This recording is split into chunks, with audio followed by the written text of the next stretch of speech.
A young man stands before a judge, his voice trembling with "yes, sir" after "yes, sir." But respect can't undo a violent past.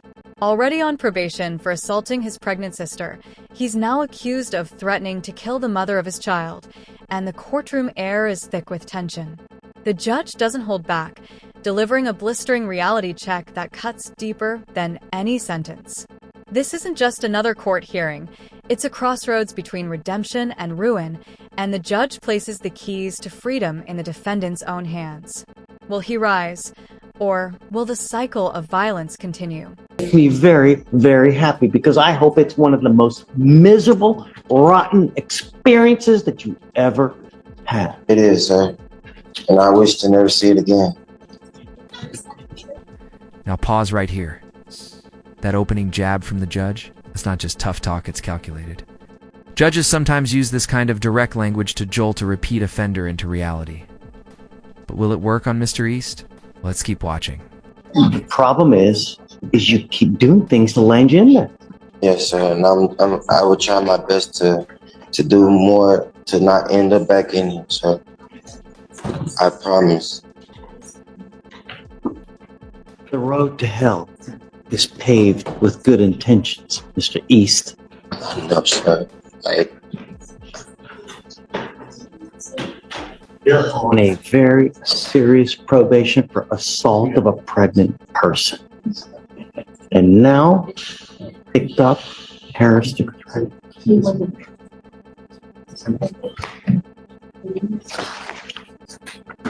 You're now facing another year in jail. We're going to do probable cause. You have the right to remain silent. Anything you say can or will be used against you. You have the right to have an attorney present. If you cannot afford one will be appointed to you. I don't even know what happened to your case. All I know is that you're on a serious probation. Yes, sir. And now you've picked up another case. So let's see what happens. Yes, sir. Hold up, he's already on serious probation for assaulting a pregnant woman, and now he's picked up another charge. That's a major red flag in any bond hearing. In legal terms, this guy is what judges call a repeat risk, and that could land him behind bars again fast. Whether you deserve to be let out. Yes, sir. Please. On April 29, 2024, in Harris County, Texas, the defendant threatened to kill the complainant and the child that they shared together. The complainant felt in fear and pepper sprayed the defendant while on the phone with the 911. Defendant admitted to the threat, stating it was out of anger. What do you think? What other prior, does he have any other prior criminal history from anywhere else? Juvenile? So, Judge, his priors are all in county. He has assaulted a pregnant person that he's on probation for against his sister and an AFM, which was, it looks like it was. So he has another assault. He has an AFM from 22. I think it was refiled. So it was an AFM that was refiled to assault a pregnant person. That was his sister. The complainant was his sister. Correct. The complainant on that case was his sister, and the complainant in this case is the child of, or the mother of His child. You're not compensating. Yeah, try not to. Did you make it? Mr. East, what do you do with your life now? All right. Okay, let's break this down. His past victim was his own sister, who was pregnant at the time. This current case, the alleged victim is the mother of his child. That's not just domestic violence, it's a pattern of behavior, and in court, patterns matter. Now I'm working at a thrift store. I'm not getting paid that much, but I'm getting paid just enough to take care of the child. And right now, How are you going to take care of a child? You can't even take care of yourself, Mr. East. I'm still learning. This is my first child, Your Honor. This is my first child, Your Honor, and You know, the problem is that with all the anger that you have, if a child sees it, what are they going to do? they're gonna feed off that same energy, sir. Right. And They're going to be just like you. If they see you beat. And right here, the judge drops the emotional hammer. If your child sees you threaten their mother, what do you think they learn? That moment. That's not just courtroom talk. That's generational trauma in the making. Mama threatened to kill mom, what are they going to do? do the same thing, but I would never touch my child's mother. I would never. I would never. Patient for the very same thing, Mr. East. I understand, sir. I don't know, Carl. I don't know. You know, I'm not. He's a lifelong resident of Harris County, Your Honor. He's not a flight risk. I'm not. My concern is the public. I understand. And the conditions are right now, he does have a place to stay. He lives on Tidwell. The mother of his child lives at a different location. And he orders are here for him to not have any contact with either with her, the complaining witness. What was the tipping point here? Why did he get so angry? 4 o'clock in the morning. 4 o'clock in the morning. I had got a phone call from a girlfriend of mine because she was having some problems of her own, but I was sleeping and I didn't hear her phone call or her texts. So while I was holding the baby, I asked her. 4 in the morning. 4 in the morning. Yes, sir. I believe he responded to some texts from another female judge, and that's what caused the altercation between him and his mother of his child, which is understandable. We talked about this. But he did not assault her, and as a matter of fact, he was pepper sprayed himself during the course of the altercation after he made the threat. He admitted to the officers that he made the threat out of anger and had no intention of following through on it. He is gainfully employed. He just started his job last week. Hopefully he still has it. He hasn't been bond forfeiture for. He has not failed to appear in court. He's not a flight risk. I'll make you a deal, Mr. East. Yes, sir. The only way, because I think that everybody should be given a chance. Yes, sir. You weren't given a chance here. You're on probation, which is a serious charge. What I want to see, though, is you proactively addressing your anger. Yes, sir. The only way I will let you out is if you take it upon yourself 3 times a week. Here's where the judge gets strategic. By tying Mr. East's freedom directly to anger management, she's giving him a rope hand, daring him not to hang himself with it. Oh, it's a classic jailhouse key in your own hands move. Smart, but risky. Week Yes, to sir. do anger management classes somehow, some way. Yes, And sir. I want proof on a written piece of paper that you're actually doing some kind of anger management Yes, sir. 3 times a week. Can we make it 4 times a week? I'm sorry to interrupt you, Judge. 3 is sufficient. You need to do something that's realistic. Yes, sir. Don't overkill because you're setting yourself up to fail.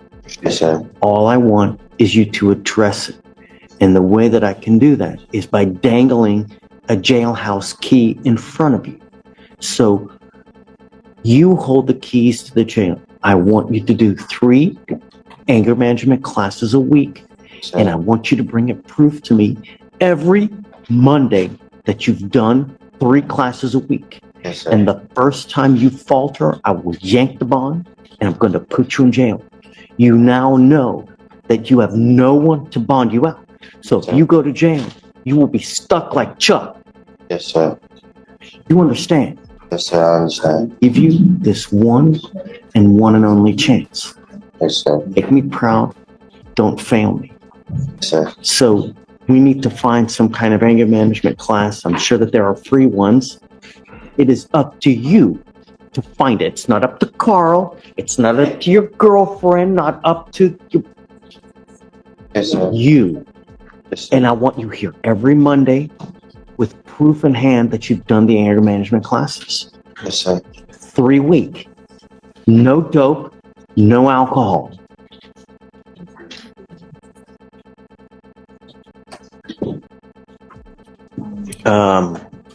Carl, I'd like to know who the extramarital person is And we need to cut that off so that there are no reasons for her to get upset or you.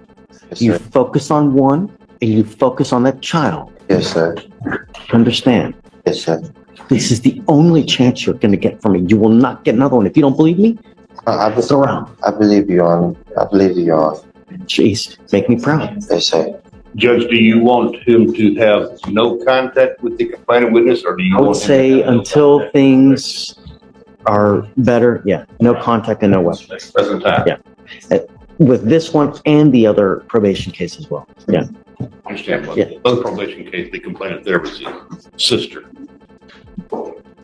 You want no contact with her also? Yeah. Okay, it's fine. Just want to make sure he It's probably already a condition of the felony probation. Well, I understand. I just want to make sure that he understands while he's here. It's already stated that I shouldn't have contact with Malaysia triplet or have any. Stop. You know what's expected of you. Yes, sir. That's the only thing that matters. Yes, sir. Thank you, Your Thank you, Honor. Your Honor. Thanks, Carl. On the bond, is it a PR or a reinstatement or? That's a PR because he never got a bond I whatsoever. wanted to make sure. Yeah. Come on. Thank you, Judge. Carl, thanks. In a tense courtroom in Harris County, Texas, Mr. East stands before a no-nonsense judge, already on probation for assaulting his pregnant sister, now facing fresh charges for threatening to kill the mother of his child and their baby, a grim echo of a violent pattern.